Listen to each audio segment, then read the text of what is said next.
Hey there YouTubers, this is Amberola 1B presenting one of my antique phonograph record changers, and this is a rare one, and it's called the Markel Playmaster, and it plays all three styles of records, 33 1/3, 45 RPM, and 78 RPM. And it plays the records without manually having to turn them over to play the B-sides, as it has a double stylus tone arm with a stylus on the top and a stylus on the bottom, so that it'll play both sides of the records automatically. And this is what the turntable looks like. I started it up manually for a few minutes to warm up the motor because this is being presented for the time being in unrestored condition, and the motor takes a few minutes to warm up to be playing at the proper speed. And I haven't gotten it to play at 33 or 45 RPM successfully yet, but the 78 seems to go okay. Now this machine operates with these three wheels. When you play the A side of the record, these three wheels pivot in towards the turntable. The record will drop and it'll rest on top of these wheels, and the wheels will turn on the turntable, rotating the record. The tone arm will start playing the underside of the record first.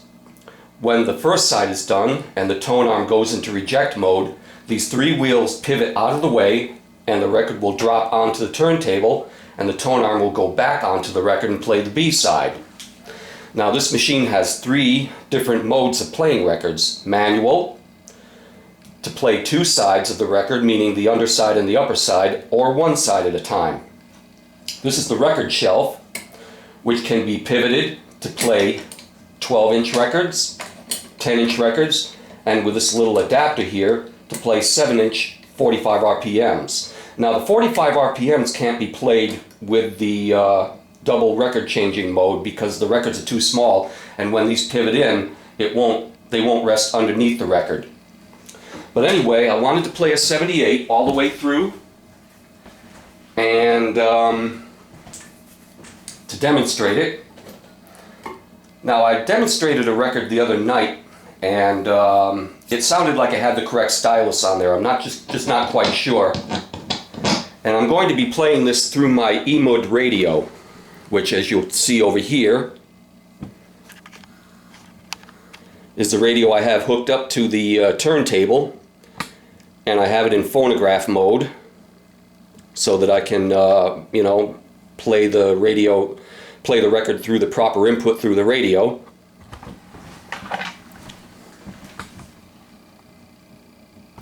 And we're going to hear a little 78 RPM action going on there.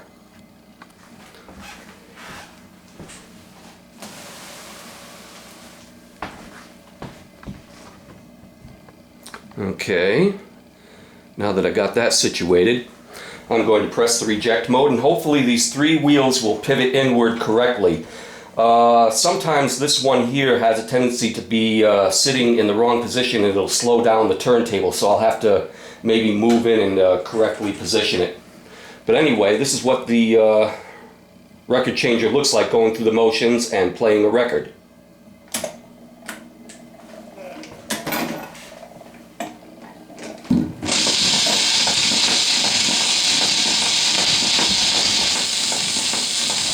Now there's no running groove on this record, so I have to kind of like push it in myself.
Now the record changer is about to activate, and I'll have to push the tone arm needle back onto the record on the second side because once again it doesn't have a running groove.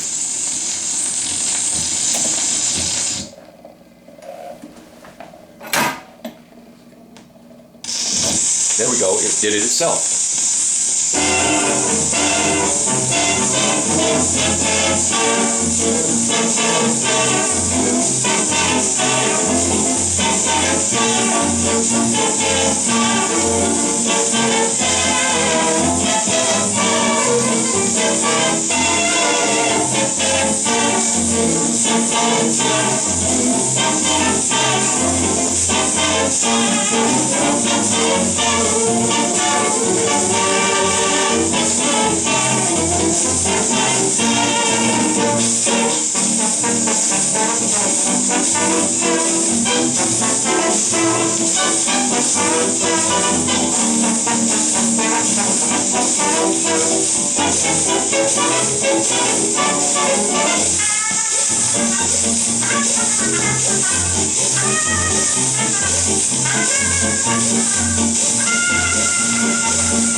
And that's the Markel Playmaster. At the end of the last side of the last selection, it'll turn itself off as the needle goes to the run-out groove, which it did.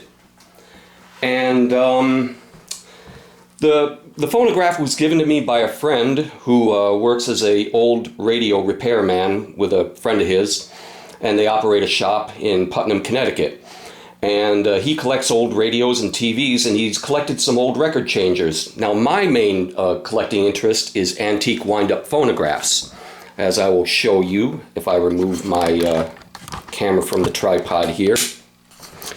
This is another item that my friend gave me. It's a Brunswick Panatrope with a radiola, and I've worked on restoring it. So this is my main interest in collecting. But anyway, back to the phonograph changer. We've been trading collectible items back and forth. I've traded him some of my wind-up phonographs, and he's traded me some of his items. And this was one of the items that he gave me.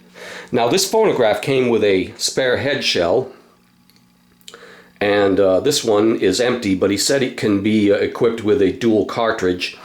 And in this little box here is a separate spare pair of styluses with stylus bars, and I'm assuming that this contains the 33 1/3 RPM stylus bars, and this one contained the 78.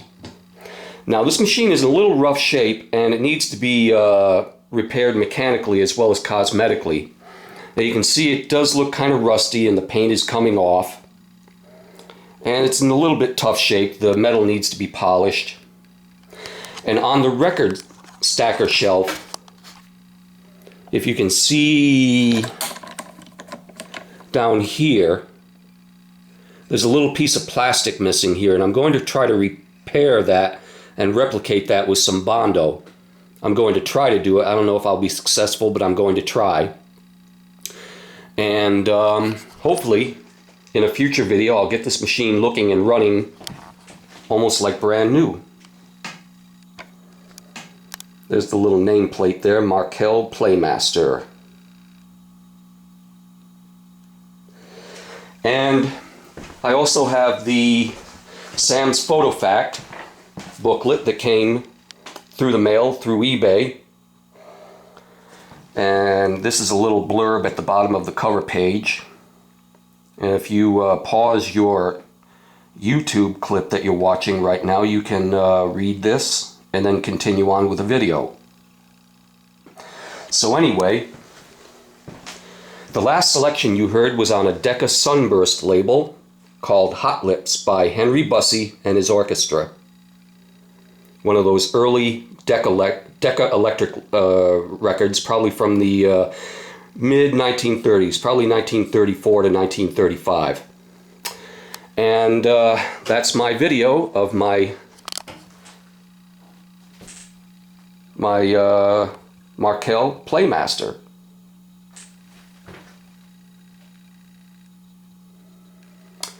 And like I said, I hope to get this up and running in tip-top shape someday. It's going to be a slow process because I don't want to rush this, and I want it to look good when it's done. This is Amberola 1B signing off. Goodbye.